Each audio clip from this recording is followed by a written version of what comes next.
everyone. So, as y'all know, May 3rd, we will be in Iola, Kansas at Sleeper Mortuary. There's something about this place that is very special. Not sure what, but I'm sure we will find out. So, my senses as a medium have been heightened to a new level that I am not used to, and it's quite a little scary, not gonna lie. I've seen a couple pictures of this place. I've watched little snippets of videos, but don't really know much about the place or what it actually looks like on the inside or how it's set up.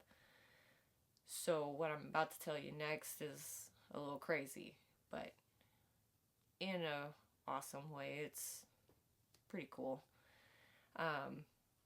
So last night I had a kind of an outer body experience. Just, it's like my soul left my house and was inside of Sleeper Mortuary. I didn't feel like I was here. I actually really felt like I was in Sleeper Mortuary. And I found myself in the middle of this room, and on both sides of me is like a row of caskets, at least like 4 or 5 on each side. And then to the right of me, one is open. Now, to kind of give you a little bit of description about these caskets, what I could make out is that they were a dark wood, old-fashioned caskets, those square box ones. But the one that was open, you could see like the whitish cream colored silk lining to it. Like it was incredible but terrifying at the same time. Caskets kind of freak me out a little bit.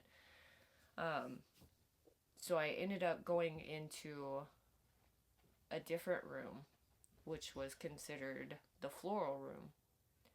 And I could actually see the floral arrangements that families could choose for showings when they did showings of, deceased ones. And they also had the floral arrangements that you can put in little canisters by the headstones. And they were absolutely beautiful. Like, I've never seen anything like it.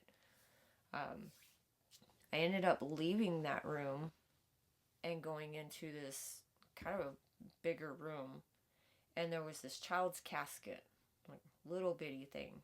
And next to it was a little girl crying. I couldn't make out any features or anything, but I ended up waking up in a cold sweat. Kind of freaked me out. I've never had dreams or visions of places before an investigation. It's always normally been in the actual building or the area that we are investigating or afterwards. So this was completely new and scary for me. I ended up telling John about my dream, and then I ended up reaching out to Leah for some help and advice because I was scared. This something new to me, but she kind of specializes in that, and I knew she could give me some insight or help. When I told her about the child's casket and the little girl, her exact words, "You are dead on." That casket belonged to a little girl. Don't know the history behind it. I'm hoping when we go that the little girl will be able to shed some light on what happened to her and tell me her story. We were sitting here for a little bit while I'm sitting here shaking with goosebumps all down my spine because it's terrifying finding out that something in your dream is actually real. It was a real thing. Like, I got it spot on. John ends up finding a post from Sleeper Mortuary that they're getting a casket to put on display. And I tell you, when he showed me this picture of this casket, I was like a little chihuahua. I started shaking more and goosebumps down my spine that would not go away because that exact casket was the same one in my dream that was open on my right side.